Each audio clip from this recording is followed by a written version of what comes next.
Good evening from New York. I'm Chris Hayes. Mike Pence is in the very first presidential contest state of Iowa tonight in the midst of a three-day campaign swing there. And while there is nothing more predictable than a former vice president making his own run for the White House, Mike Pence is, of course, in a rather unique position. Not only was he number two to the twice impeached, twice indicted ex-president Donald Trump, he is now running against his former boss for the Republican nomination. I have to say, Mike Pence has always struck me as a somewhat ridiculous figure. He always sounds like he's doing a bad impersonation of a politician. But his biggest obstacle in the Republican primary is that the voters do not seem to like him very much. Despite his real advantage on name recognition, just 7% of Republican primary voters say they would vote for Pence if the primary election were held today. And this is even more damning for him. 37% have a negative opinion of the former vice president, compared to 33% of primary voters who view him positively, according to that same NBC News poll. That's what we call in the business underwater on favorabilities. There's a very clear reason for that. Donald Trump, the still quite popular frontrunner for the Republican nomination, blames Mike Pence. On January 6th, and over and over and over again in the 2.5 years since then, Trump has told his followers that it was Mike Pence's fault that Trump wasn't able to pull off his coup. The morning of the insurrection, in front of an angry crowd gathered at the Stop the Steal rally, Trump made one last appeal to Pence that sounded more like a threat. Mike Pence, I hope you're going to stand up for the good of our Constitution and for the good of our country. And if you're not, I'm going to be very disappointed in you. I will tell you right now. Egged on by the president, a violent mob hell-bent on finding Pence then marched to the Capitol, as we know. They broke in and they ransacked the building, roaming the halls and chanting, "Hang Mike Pence, hang Mike Pence." Someone even erected a gallows with a noose outside of the building. As the danger became apparent and imminent, the Secret Service evacuated the vice president from the Senate chamber, where he was presiding over the election certification proceedings. They eventually moved Pence to an underground parking garage beneath the Capitol, where he learned that Donald Trump was attacking him on Twitter.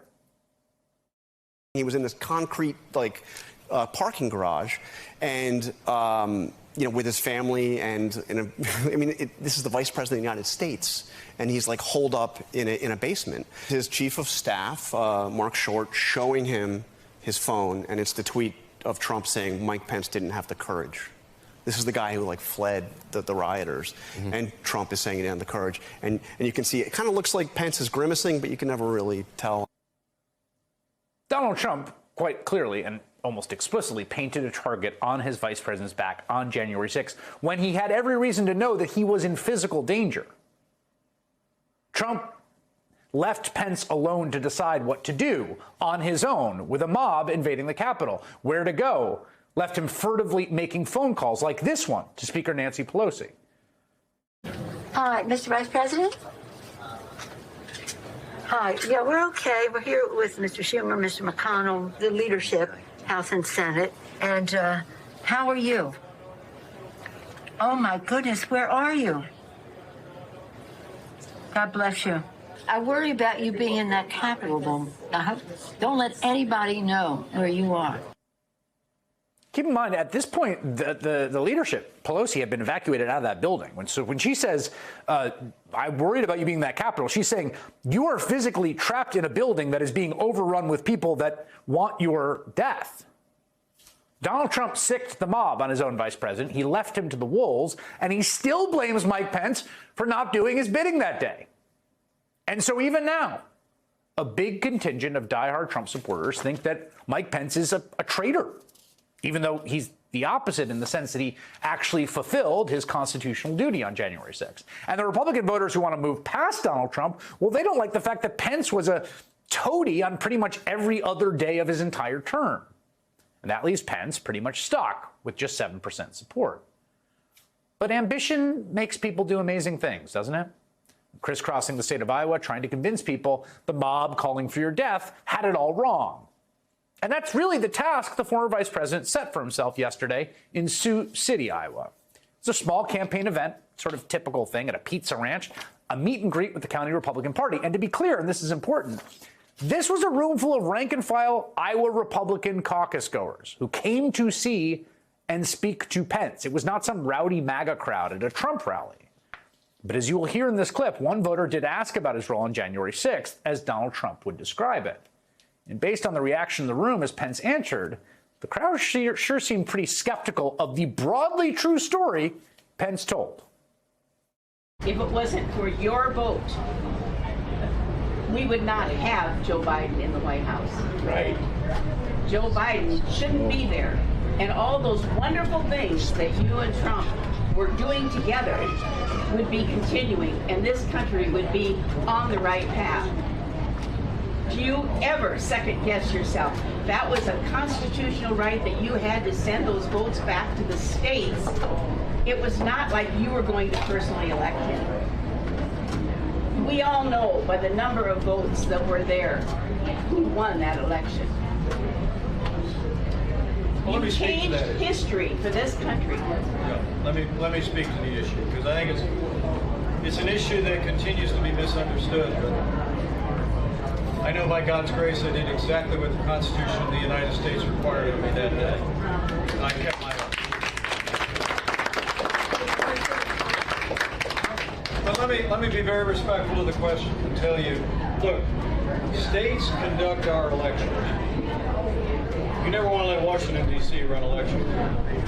You certainly would never want one person in Washington, D.C. to decide who the President of the United States is. You weren't deciding. You were just sending it back to the states. Ma'am, let me explain it to you. States conduct elections. Iowa, where I live in Indiana. And after there were questions in a half a dozen or so states, we had reviews of the results, 60 different lawsuits that went to the courts. Where there are questions, there's two ways that they're reviewed. Number one is you take those issues to the legal process in the state for recount. Okay? Secondly, you take them to the courts, which we did very aggressively.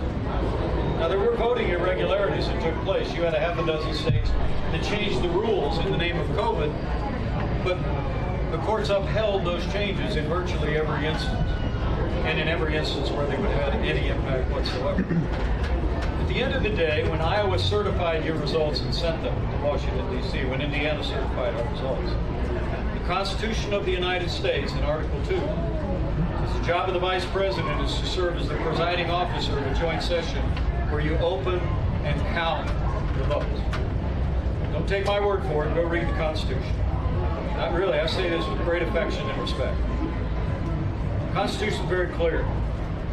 My job was to oversee a session of Congress where objections could be heard, and I made sure that objections would be recognized. So we would hear whatever evidence or whatever debate there was, but the Constitution says you open and count the votes, no more, no less. The Constitution affords no authority for the Vice President or anyone else to reject votes or return votes to the states. Never been done before, should never be done in the future. I'm sorry, ma'am, but that's actually what the Constitution says. No Vice President in American history ever asserted the authority that you have been convinced that I had. And I want to tell you, with all due respect, I said before, I said when I announced, President Trump was wrong about my authority that day, and he's still wrong. I believe it with all my heart. I mean, it's not a huge bit of applause, not a rising crescendo. There's some claps. Imagine having to do that at every campaign stop. It's a remarkable clip. I mean, for a whole bunch of reasons, but just to name a few. First of all, what stands out, again, I never thought Mike Pence was a particularly impressive politician, but after so many years following Donald Trump, it is just surprising, almost bracing, to just hear a politician attempt to persuade people with a series of sequential arguments by drawing on facts, making a kind of persuasive point. Still, though, it does not feel like that crowd was all that receptive. The woman who asked Mike Pence that question later told a reporter she believes Pence is a good man, but his decision to not reject the Electoral College votes makes it difficult for her to back him in the upcoming primary. Quote, I really do feel like he altered history. And that event and that exchange that we just saw is such a clear illustration of not only Mike Pence's problem, but our collective political problem right now. I mean, here he is in a room with a selection of interested Republican caucus goers in Iowa, people who make up the base of one of the two major parties and coalitions. And he cannot get them to buy his explanation for why undoing the entire American constitutional order was not the right thing to do. I mean, think of that small room and that man having that interaction, and watching him try to do it is like watching someone try to drain the ocean with a teacup. How many iterations of that spiel would Mike Pence have to have, face by face, voter after voter, to convince Republican voters of the basic, inescapable truth? And it really makes you wonder why Pence is even trying at all. I mean, again, like I said, ambition makes people do crazy things. But I will also say you have to remember that Mike Pence knows the actual facts of what happened on January 6th better than almost anyone. He had conversations with Donald Trump that day that no one else had. He has also cooperated with special counsel Jack Smith's investigation, testifying before the federal grand jury earlier this year. So he probably has a good sense about where that case is going and what it may look like.